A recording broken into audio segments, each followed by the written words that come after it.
जय श्री राधे कृष्णा। आप सभी का स्वागत है आपके अपने चैनल ऑफिशियल भक्ति भावना में। भक्तों, आज हम सुनेंगे पुरुषोत्तम मास महत्स्य की अत्यंत पावन और दिव्य 5वें अध्याय की कथा। इस कथा को श्रद्धा भक्ति भाव से सुनने मात्र से भगवान श्री हरि की विशेष कृपा प्राप्त होती है और जीवन के सभी दुख धीरे धीरे समाप्त होने लगते हैं। भक्तों, पिछले अध्याय में आपने सुना था कि अधिमास अत्यंत दुखी होकर भगवान श्री हरि के चरणों में पहुंचा था। सभी मास उसे मलमास कहकर अपमानित करते थे। कोई भी शुभ कार्य उसमें नहीं किया जाता था। इसी कारण वह अत्यंत पीड़ित और अपमानित होकर अनुभव कर रहा था। तब भगवान श्री हरि ने उसे सांत्वना दी और अपने साथ गोलोक धाम ले जाने का निश्चय किया। अब आगे की कथा सुनिए। देवर्षि नारद जी ने भगवान नारायण से पूछा, हे प्रभु, जब अधिमास रोता हुआ आपके चरणों में गिर पड़ा तब आपने उसके दुखों को कैसे दूर किया? कृपा करके वो पवित्र कथा सुनाइए। भगवान नारायण बोले, हे नारद, तुम बड़े भाग्यशाली हो जो ऐसी दिव्य कथा सुनना चाहते हो। अब ध्यान पूर्वक सुनो। भगवान श्री हरि ने अधिमास का हाथ पकड़कर कहा, हे वत्स, अब शोक मत करो। मैं तुम्हें उस स्थान पर ले चलता हूँ जहाँ स्वयं श्री कृष्ण पुरुषोत्तम रूप में विराजमान है। वही तुम्हारे सारे दुख दूर करेंगे। इतना कहकर भगवान श्री हरि अधिमास को लेकर गोलोक धाम की ओर चल पड़े। भक्तों, गोलोक धाम का वर्णन शब्दों में करना अत्यंत कठिन है। वहाँ चारों ओर दिव्य प्रकाश फैला हुआ था। भूमि रत्नों से जड़ी हुई थी। वहाँ ना दुख था, ना मृत्यु, ना रोग और ना ही किसी प्रकार का भय। हर और मधुर संगीत गूंज रहा था।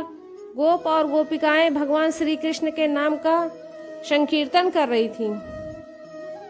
वहाँ भगवान श्री कृष्ण रत्नों से जड़ित सिंहासन पर विराजमान थे। उनके शरीर का रंग नवीन मेघ के समान श्याम था। पीतांबर वस्त्र धारण किए हुए थे।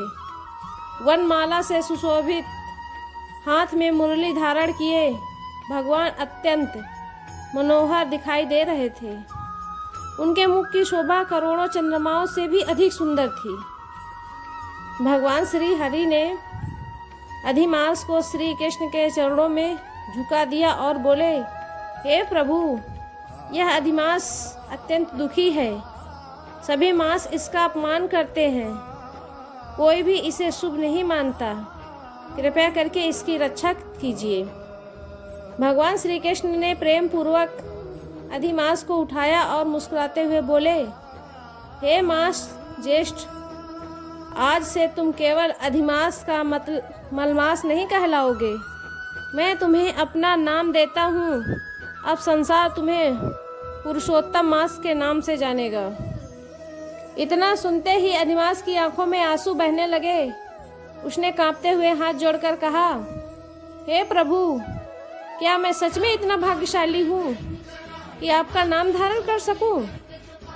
भगवान श्री कृष्ण बोले, हे प्रियमास, जो भी मनुष्य इस पुरुषोत्तम मास में स्नान, दान, जप, तप, कथा श्रवण और भगवान का भजन करेगा, उसे अनेक यज्ञों के बराबर पुष्प प्राप्त होगा। इस मास में किया गया छोटा सा पुष्प भी करोड़ों गुना फल देगा। भगवान आगे बोले, जो मनुष्य इस मास में गरीबों को भोजन कराएगा, गौ सेवा करेगा, तुलसी पूजा करेगा और भगवत कथा सुनेगा, उसके सभी पाप नष्ट हो जाएंगे। हे भक्तों, यही कारण है कि पुरुषोत्तम मास को सभी महीनों में सबसे ज्येष्ठ माना गया है। इसके बाद भगवान श्री कृष्ण ने सभी देवताओं और महीनों को बुलाया। सभी वहां उपस्थित हुए। भगवान बोले, आज से पुरुषोत्तम मास मेरा प्रिय मास होगा। जो इसका अपमान करेगा वो मेरी कृपा से वंचित रहेगा। सभी महीनों में हाथ जोड़कर पुरुषोत्तम मास से क्षमा मांगी। अब जो मास पहले अपमानित था वही सबसे पूजनीय बन गया। भक्तों, इस कथा से हमें शिक्षा मिलती है कि जीवन में चाहे कितनी भी अपमान या दुख क्यों न मिले, यदि हम भगवान का साथ नहीं छोड़ते तो एक दिन भगवान स्वयं हमारी प्रतिष्ठा बढ़ाते हैं। अब सुनिए भक्तराज नरसिंह मेहता जी का सुंदर प्रसंग। एक बार भक्त नरसिंह मेहता जी के घर में खाने के लिए अन्न तक नहीं था, लेकिन उनके हृदय में भगवान श्री कृष्ण के प्रति अटूट विश्वास था। उसी समय उनके पिताजी का श्राद्ध आया। समाज में लोग उनका मजाक उड़ाने लगे, यह निर्धन व्यक्ति श्राद्ध कैसे करेगा। लेकिन भक्तराज ने कहा, जिस घर भगवान ने जन्म दिया वही सब व्यवस्था करेंगे। उनकी पत्नी ने अपने कान का छोटा सा सोने का आभूषण उतार कर कहा, नाथ इसे बेचकर श्राद्ध की सामग्री ले आइए। नरसिंह जी बाजार गए, लेकिन घी उधार नहीं मिला। एक दुकानदार ने कहा, अगर तुम मुझे भगवान का भजन सुनाओगे तभी घी मिलेगा। भक्तराज भजन गाने लगे और भगवान के प्रेम में इतने डूब गए कि समय का ध्यान ही नहीं रहा। उधर भगवान श्री कृष्ण स्वयं नरसिंह मेहता का रूप धारण करके उनके घर पहुँचे। उन्होंने सारी श्राद्ध सामग्री मंगवाई, ब्राह्मणों को भोजन कराया और सभी को दक्षिणा दी।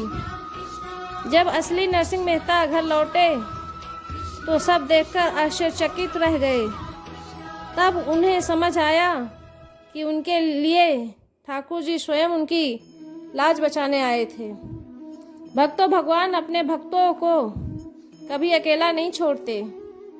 अगर आपके जीवन में कठिनाइयां हैं तो पुरुषोत्तम मास में भगवान का नाम लेना शुरू कर दीजिए। प्रतिदिन हरे कृष्णा हरे कृष्णा हरे कृष्णा हरे रामा हरे कृष्णा मंत्र का जाप कीजिए। पुरुषोत्तम मास में कार्य अवश्य करें। सुबह जल्दी उठकर स्नान करें, भगवान विष्णु और कृष्ण की पूजा करें, गीता पाठ करें, तुलसी माता से अधिक भगवान का नाम जपें। जो व्यक्ति श्रद्धा से पुरुषोत्तम मास की कथा सुनता है उसके घर में सुख शांति और समृद्धि आती है। तो आइए सभी मिलकर बोले, पुरुषोत्तम मास की जय, श्री कृष्ण भगवान की जय, भक्त वत्सल भगवान श्री कृष्ण की जय, तुलसी माता की जय। कथा को यहीं समाप्त करते हैं। सभी लोग बोलिए हरे कृष्णा हरे रामा, जय हरि विष्णु।